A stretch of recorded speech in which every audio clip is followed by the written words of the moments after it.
Always had a real love and respect for the sea. In fact, I've lived by the sea for many years, since the early 90s when I was in the UK, and down I used to live in the southeast coast, Brighton area, which was wonderful there, right by the sea.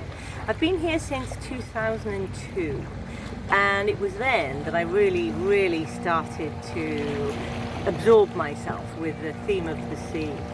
I obviously, it was a different culture for me. It was a new language.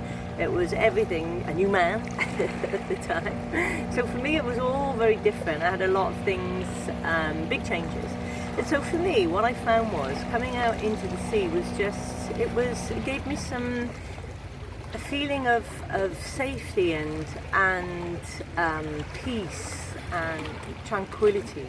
It was just a place where I could just sort of just break away for a while, because here it's a beautiful place, but obviously it's very small and it's quite intense, so energetically wise. So for me in the beginning, it was just bit by bit I needed to just have a little bit, go out in the sea and just sort of find my way really. So what I used to do was go out and in the boat.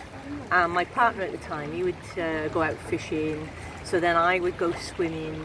I would swim, I would use the snorkel, and sometimes he would actually tow me on the rope, tow me behind on the rope.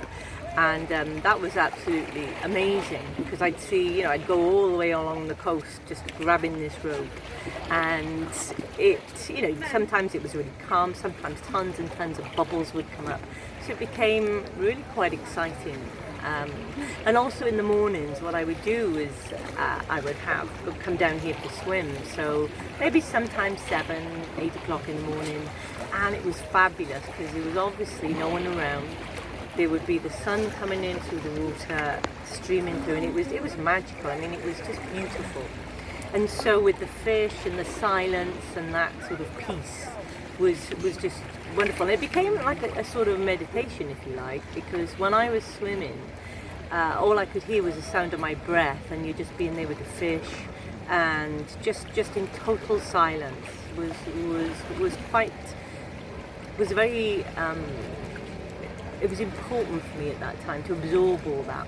And also, when I say like a meditation, because it was like flying over mountains as well. When I used to go out quite deep, and then you'd see all the rocks below.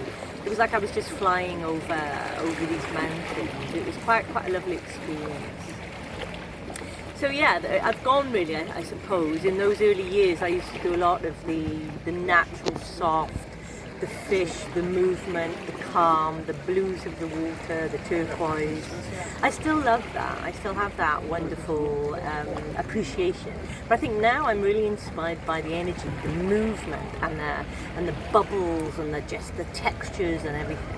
I mean, last week when I was out there and looking in the sea, and you put your head above the water and it seems like it's just nothing really. The water's just lapping just slightly on the rocks.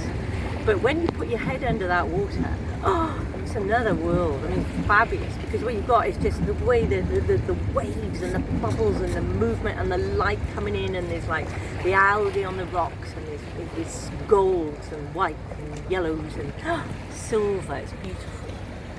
So that's where I'm at now. I think it's that movement, that bubble, and just real energetic feel under that water.